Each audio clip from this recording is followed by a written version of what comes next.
Good afternoon, Bobcat Nation. Welcome to another edition of the Bobcat Blitz Sports Update. Kind of a special edition here. I'm actually coming to you live from City Green. I have the day off for the first time in years. I haven't been to the City Green during the daytime. I end up picking up time when they're going to set up some kind of festival here. I'm about to go move, but I want to thank y'all for joining us here. Historic Friday episode of Bobcat Blitz Sports Update. Guys, got a bunch of things going on before I have my first guest on here. I've got a really special day planned here from Northport. 5 o'clock, the Elevate Foundation. We put the link in again today. Doing a fantastic thing for Northport High School football. They're going to have a fundraiser tonight between 5 and 8, and they're going to proceeds to help out your Bobcat football. And if that's not enough, you can go there for a couple hours. You can go back to the preserve where boys soccer regionals. That's right. They get to start off their regionals after winning district last week. They'll be up and running. Students, the first 50 that show up, you get in for free. So great night planned for you guys. A lot of stuff happening right now. Again, we've been talking about a week or two now. We have the intersection of spring sports starting to get going. Winter sports are coming to an end. We got a couple of things out there I'm going to talk here in just a minute. But guys, got to address something real quick. I've had I've had several people ask me, why are we not covering more sports like the girls weightlifting? That's just an example because that's happening right now, and I don't have the results. And if you're new to the show as a viewer, John and I were just volunteers. We have zero access to the coaching staff, and we have tried for 2.5 years now to get everybody on our show. We love everybody. We want the big sports, the medium sports, the lesser sports, and if they're not on our show, it's because their coaches don't want to be on our show. So parents, I have a challenge for you. Please, if you want your kid on our show, if you want their sport on their show represented, you have to help me reach out to these coaches, give them, hey, Sean's out there. He would love to have you, love to highlight your show. So guys, again, it's not that I'm anti your sport. I just can't get the coaches to come on, which is not a problem for our first guest. We've had the nappies on now several times, and I do thank them for that. We actually wanted to grab them today because they have something special going on next week, and they're going to be out of town for a little bit of that. So, Miss Nappy, are you there? Yes. All right. I know who wants to go first. We want to go move mountains, or do you want to go with wrestling? Or do you want to do a little bit back and forth? What's the best for you two, time wise? It's up to you. All right. Well, let's start with move mountains first. I'm going to tell a story, Miss Nappy, because again, a lot of people joined our show over the last year or two. I met you guys for the first time back after one of the storm events, and I was at work, and we actually had power out and all that. And I said, you know what? I've got time. Let's go find you guys. I highlighted you guys because you are our only organization that has student athletes in significant numbers that can help volunteer outside of their individual team. I know a lot of teams have their own volunteer this and that. So, they'll go out and help do sod work or gardening or that. But your organization, yes, it's for students, but you also have a lot of Northport High School student athletes who joined to help out. Why don't you give us a little background on what the heck is Move Mountains and why did I bring you out here today because of your event coming up? So we became a 501c3 in early 2019. So we're coming up on 7 years. Wow. We focus on children serving the community. So when Steve and I first started trying to volunteer with our kids, we've got 4 kids. They're now 18, 16, and the twins are 14. But at the time they were much younger, and we couldn't find anywhere to volunteer with them that would take kids that young. So we started just kind of doing our own thing, and then friends joined in, and it kind of snowballed from there. At the time, I was teaching at Woodland. I had 8th grade science, and just being with the kids, they inherently want to help. They just don't know how or where. So we decided that we would create our own organization that welcomes kids of all ages, and it's kind of like under our own umbrella. We're able to go to places and help that they wouldn't be able to go to otherwise. Right. And right there, Ms. Nappy, let's pause for a minute. So a lot of people don't realize that volunteers, I ran this with my daughter as well when she was younger. A lot of places won't take under a certain age group because of liability issues. Is that correct? Mm-hmm. Yep. And you guys found a way to make it so that they can go. How young can they go with your group? It depends on where we're going, but generally speaking, there's not really an age limit. We have our own insurance. So when we do go out to places, we're also we're covered by our own insurance as well. Rescue Garage, we've had kids as young as 3 and 4. Whoa, wow. Like cleaning the empty cages and, sweeping, things like that, or just hanging out with puppies. We go to Northport Pines Assisted Living Facility every month, whether we're playing games or doing arts and crafts or bringing them holiday gifts or whatever. Obviously, there's not an age requirement for that. Our friends there like to see all the kids. So, of course. Yeah. So really, there's not any age requirement for us. We do say that if the kids are 12 or younger, they need to have an adult stay with them, because we can't babysit, especially if we don't know the kids yet. It just puts us in a weird situation. So the parents of kids under 13 do stay with them. So I came out to your event. It was a cleanup. Do you remember that? It was a storm cleanup. I don't remember that day. Yeah. And you got my attention because I forgot how we met originally, but you had a high level of student athletes on there, and this show is primarily for the student athletes. So how did that start creeping in? How did you end up getting a reputation for having student athletes showing up to help out?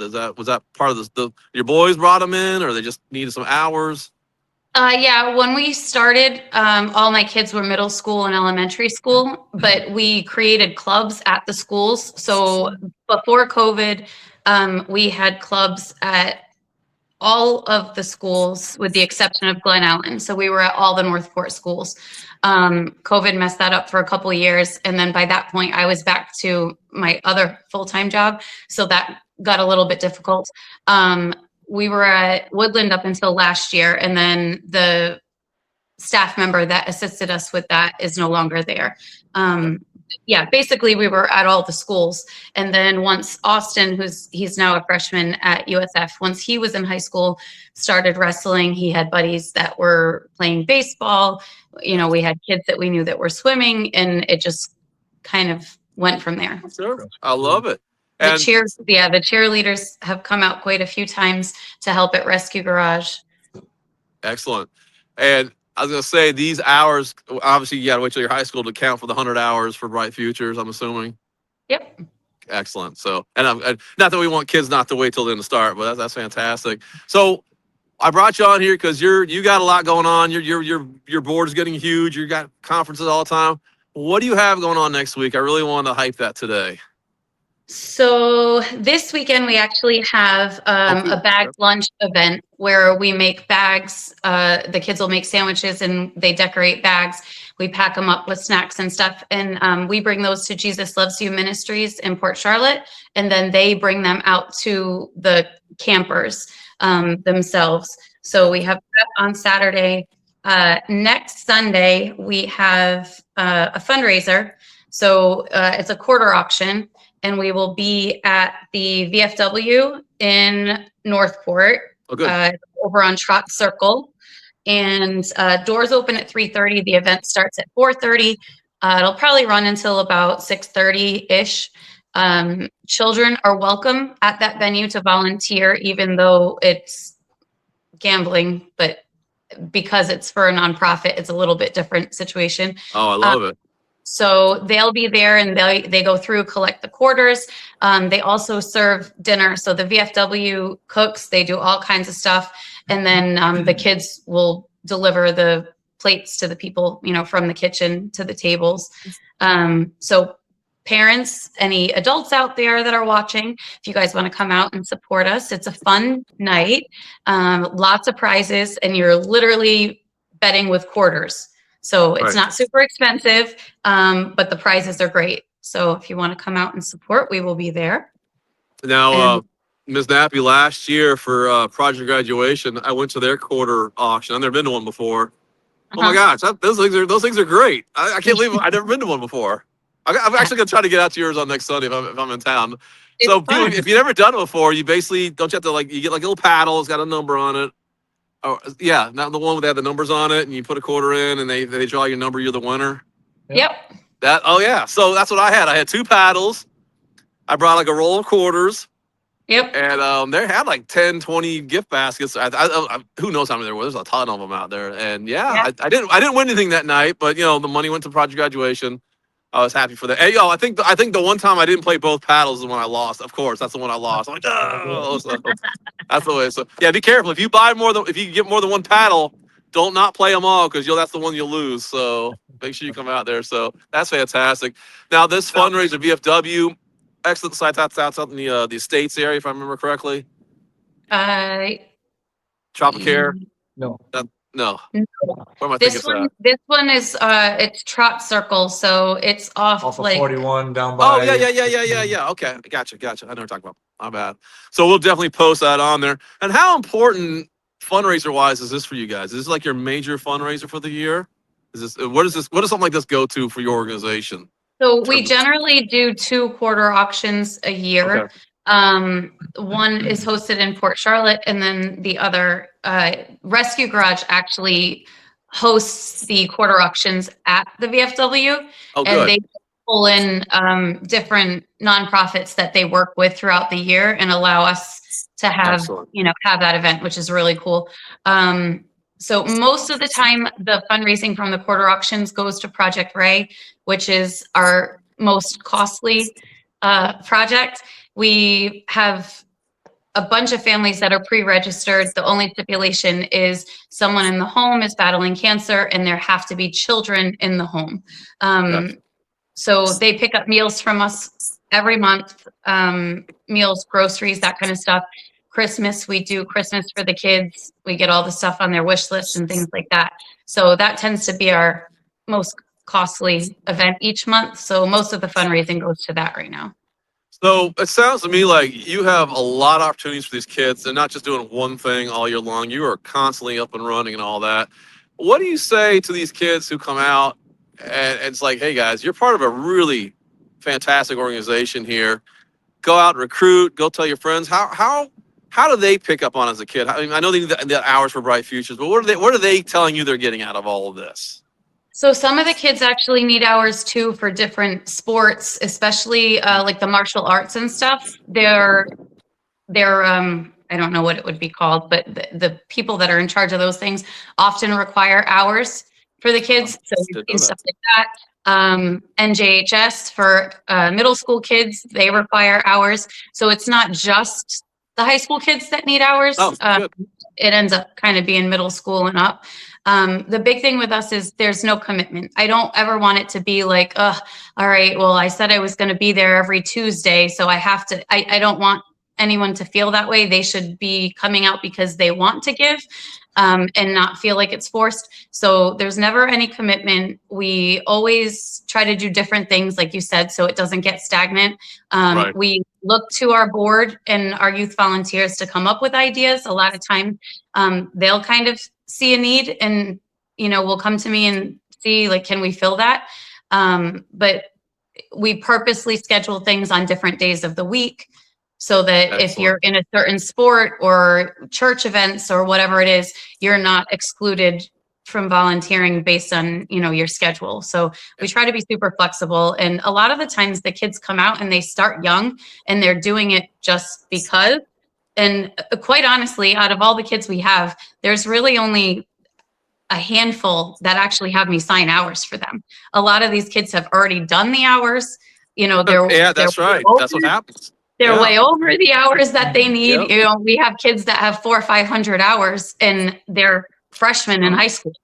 So it's not a need really for them at that point. They're coming because they enjoy it and they like the feeling they have when they leave. And Ms. Nabby, I see that, John, John's on a million boards. I do a lot with the high school, and it's like you see this. That's weird how like a small percentage of us do a ton. Didn't really sign up for it originally, but here we are. And then there's like a lot of people who are not volunteering at all. They're not getting what you're missing on by giving back to your town, be it small, medium, or big, whatever it is you're giving back. It's a really neat feeling to know that you have that opportunity to do that. It's a great thing that you can do that for the kids here. So let's talk about your numbers. Do you have a pretty good size right now? Are you looking to recruit? Are you going to cap it off ever? Or is it everybody can come out as long as they can help out? Yep. No, we're always looking for extras.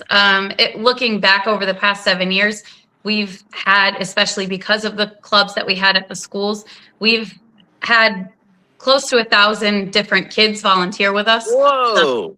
stay longer than others. Some events, it's literally, 7 or 8 kids. Some events, it's Wow. 50 or 60 kids. But as far as individuals, we've had close to 1,000 come and go, through Wow. different projects. You got to get a nice big group project on that. So your son was at 18. He'd be the oldest one right now. Had him graduated from the Move Mountains organization. Or you got anybody No, older? Dominic Joyce would be our Oh oldest. yeah, the former wrestler, Bobcat wrestler. Sure. Oh, Of and course. actually Derek's a year older. Derek Young, he's 22. Derek's Excellent. 22, and he started with us in high school. So That's fantastic. Oh my goodness. Well, I'm glad your husband's there too. I'm assuming I can't see him. I'm guessing there because, you're something there, Miss Nappy. When you make it, I want to tell everybody this.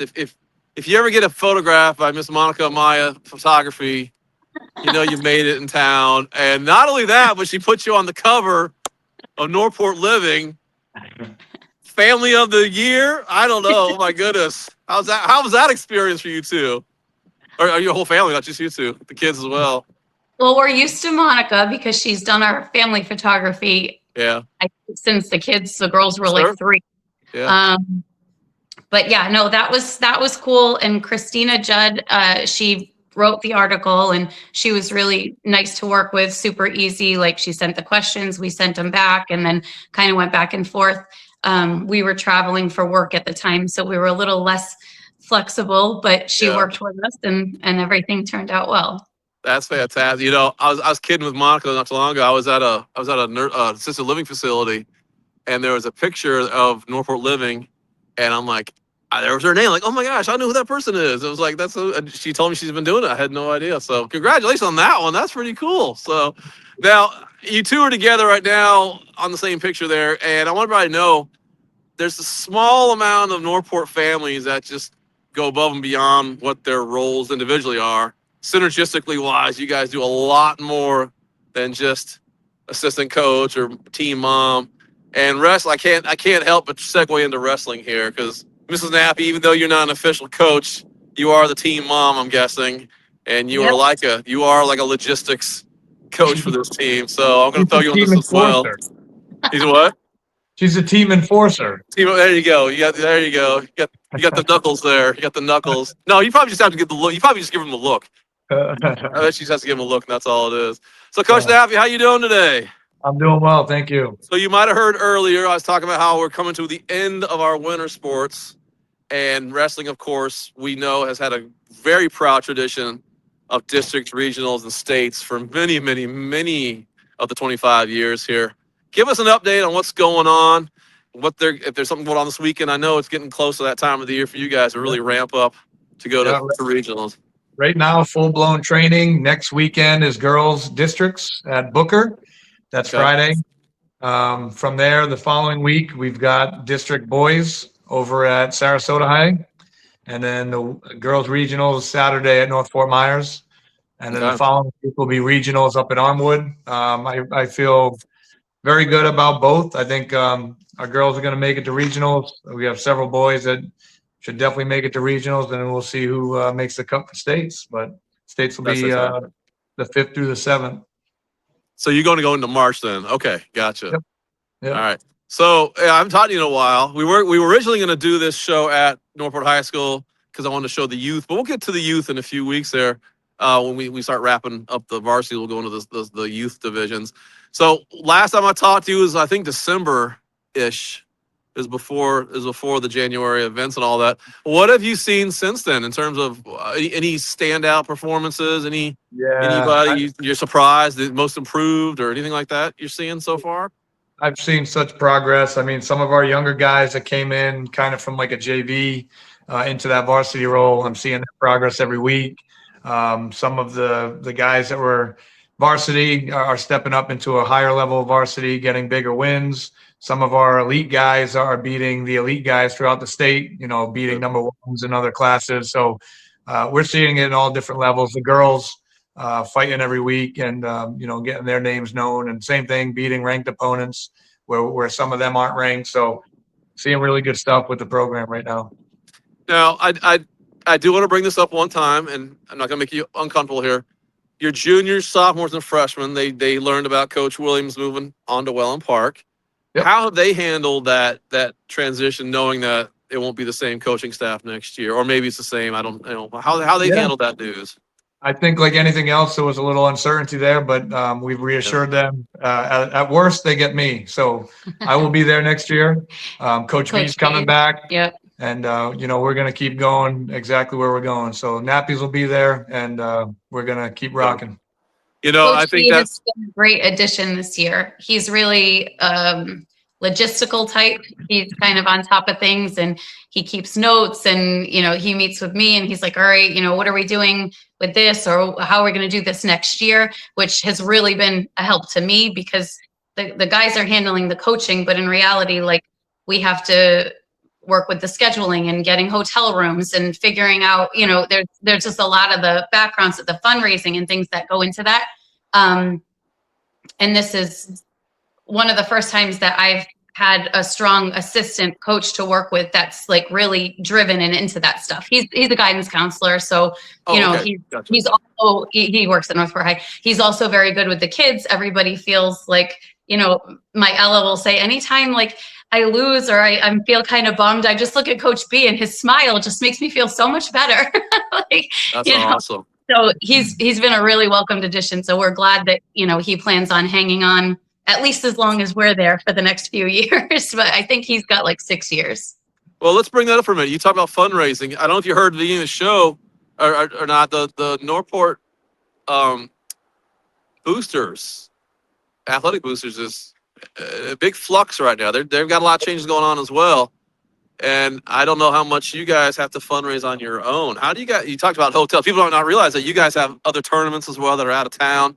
You have to come up with that money. I'm sure. I don't think the school pays for some, most, all. How do you guys do that? How do you balance the fact that you're a public sports team with the fact that your sport, of all the other sports out there, you have a little bit unique added fees and costs?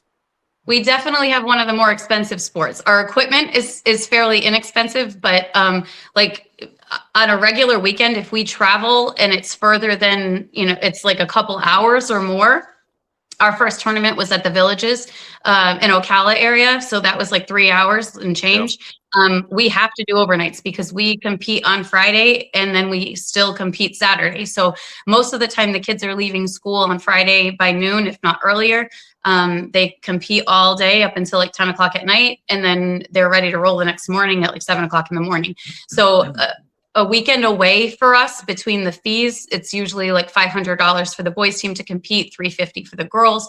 We need vans, we need hotel. We're looking at over $2,000 anytime that we're away opening. So we also do a quarter auction. We have other fundraisers that we hold. Modern Woodmen of America. Wait, how's it get with a quarter one day? Oh my goodness. Yeah. Modern Woodmen is huge. They have given us matches the past few years for our quarter auction, which has been a big help. We like to highlight our sponsors as well in the show. I think it's important to really thank them for what they're doing and all that. So if you have any links on there, let us know. We'll be happy to put them on here and that they help us out. So funding wise, that's something a lot of parents might not know if they're watching the middle school, elementary school, because we're going to get to the youth in a few weeks here. But do the parents have to help come out, or is it pretty much the nappies and the quarter drives and let's make it all happen? We had our best showing this year with parental support. Excellent. In the past, it's just been a handful of parents, and that's really challenging for us because, like you said, it ends up being the same people over and over again. And I don't mind that for me, but I'm uncomfortable to continuously have to ask the same two parents to help. Right. It's difficult. This year has been great.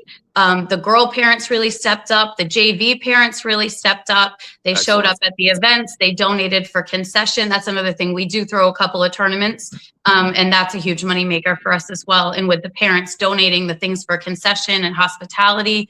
Alumni. Yeah, Sharkies in Venice. They catered the hospitality room for us for 2 days over our John Joyce Memorial Tournament. So the Easties family is amazing. That was awesome. We had some other alumni. The Gonzaleses donated a bunch of stuff for concession. So this year was much easier than previous years. Good. Great donations for raffles, and Yeah. it's been awesome. You know, that's got to make such a difference when, as a coaching staff, you're not having to worry about, can we spend the night at an out-of-town tournament? Like, you got a solid bunch of parents who are going to help make that happen for you. Yeah. And like Nicole said, we don't have a choice. It's not you're not going to get up at 4 a.m. to go make weigh-ins and get stuck in traffic. You got to stay there. So I bet there are other schools that have to do that, though. They don't have that kind of funding. I'm guessing there's schools around there that have to do that. either that or they don't get out of the locale, and you don't get to see the competition throughout the state. So we're fortunate in that. Yeah. So what was your biggest moment so far? You said you went to the Villages. And people don't realize, we said goodbye to Patrick Obley, the sports editor of The Sun. He's now at the Villages. They have a very strong high school program up there. We all think it's a retirement city, but it's a full spectrum. They have everything up there, young, middle-aged, old. Now, how was that trip? How was that school there? It was fun. It was a nice venue, very, very well organized. So that was a good one. Some of our more difficult ones, Lake Gibson, in the quarterfinals, nearly every person was ranked top 10. You don't typically see that. So that was fantastic. And then Colby Singletary last weekend, same thing, just top tier guys throughout the state. We're getting to bang heads with them. So we get to test the waters, so to say, before states and get to see what we stacked up. We stacked up very nicely. So we're very ambitious and enthusiastic about this next few weeks.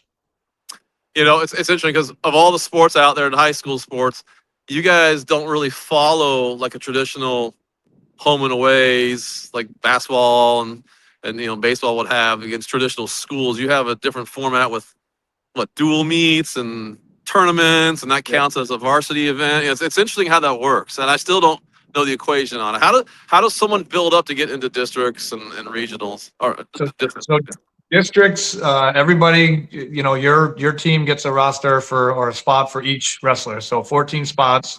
You can put in all 14. Top 4 districts go to regions, and then top 4 regions go to states. So districts, we should see a good amount of our kids get out of districts. Regions is where you start really getting into the grind and see who makes it out and who doesn't. We've had, great athletes of ours not make it out of regions. So, when you say state qualifier, it's a big accomplishment. Yeah. And then, placing at states or you just making it to states is really a great accomplishment. Placing's just like next level. But, some of it's a little bit of chance. Sometimes the bracket's a little stacked on one side and you look out and be on the other side. And, sometimes we're on the unfortunate side of that. But they just got to go in there and wrestle. And I think this year especially we've learned, they do state rankings on some of these platforms and they tell you where you're at. And, we use that as kind of like a guide, but the numbers don't translate, just because you're number 1 versus number 15 doesn't mean number 15 can't give them a good one. So of course we see here, and that's been very, very good, I think, for morale and confidence for these kids. Are you guys part of a strong region, your region? Yeah, it's going to be tough. You get to look at the rankings and see who the top, the rankings we follow is top 25. So when you see kids in the top 25, you're getting a good athlete. We have several at Northport ranked top 25. Oh, good. Some up there in the top 10. So we've got some hammers, and we're going to see what we can do. How many of your seniors, or how many of your teammates are seniors here this year, the boys and the girls? 3-ish boys, right? Okay. That's not a lot. 3 out of 14. Am I missing? Yeah. I'm talking varsity. Devin Lewinsky and Eric. Yeah. Yeah. And then girls, I don't think we're losing. Just Bristol. Yeah, just one. So you're going to have a pretty strong program next year as well, it sounds like. You only have 3 seniors on the boys, 1 on the girls. Yeah, out of and we're 14 weight classes. Yeah. We're optimistic with the off season. These kids that are learning and growing this year, if they can come in off season, we'll be ready to roll next year. So very excited to home to Northport. We have a lot of youngins right now, so there's definitely work to be put in. This was for some of them their first experience in wrestling, and we don't have a huge team, so we brought a lot of JV kids up to varsity to kind of test the waters. And for some it was good, and others it was a little bit intimidating, but as long as they can stick with it, they'll see big improvements in the coming years. And the question I asked last year, because I asked the boys the same thing. It's always that smallest one or two weight classes. How'd that fill out for you? Did you get anybody in those little flyweights or anything? We did. We're actually, Good.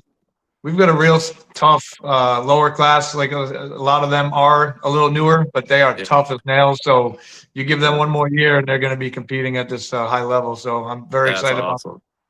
But Well, we guys, definitely, I'm so happy for you. Before I forget, have you reached out to Elevate Foundation? They're raising money for football tonight. I just thought about that. Like, wait a minute, we got to get you on board on that. Have you met them yet? Look into it. Yeah, I'll have to look into Okay, that. well, I'm going to get you their contact. They start off.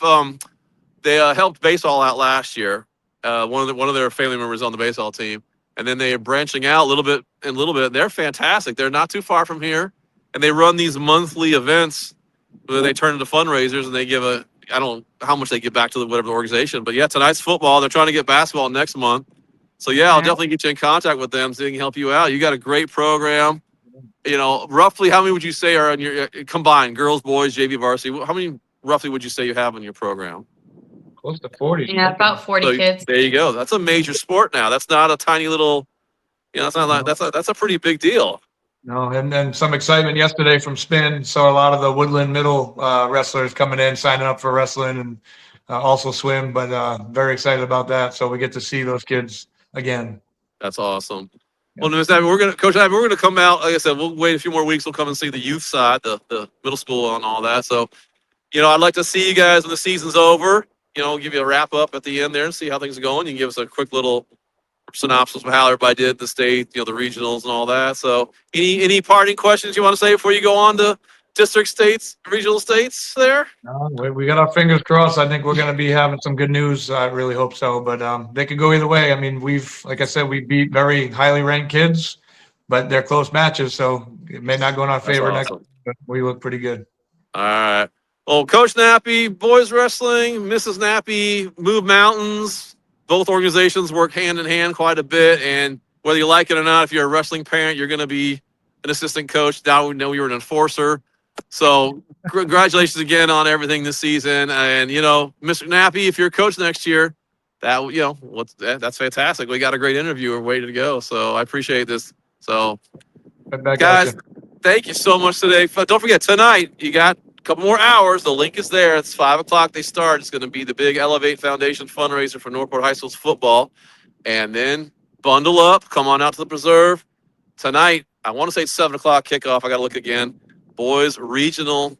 That's right. They won the districts. That's pretty cool. They've had 2 districts now in the last couple of years. Titles in their possession. They're going to defend themselves here against Plant. City's coming down. Plant Panthers, I believe, is who we're taking on. And that will get them to the semifinals and regionals, and that's one more away from the Final Four. So it'll be a great day today, great weekend. Don't forget, next Sunday, VFW here at Northport. Blue Mountains are going to have their quarter auction. Really neat to see. If you've never seen one, go on YouTube, type in quarter auctions. They'll show the format. I'll have everyone here at Bobcat Blitz Sports Update. Again, parents, don't forget, get those coaches on our show. We want to highlight your teams. We've been begging for 2.5 years. Help me out. Get your kids on our TV show. Take care, guys. Have a great weekend. See you. Thank you.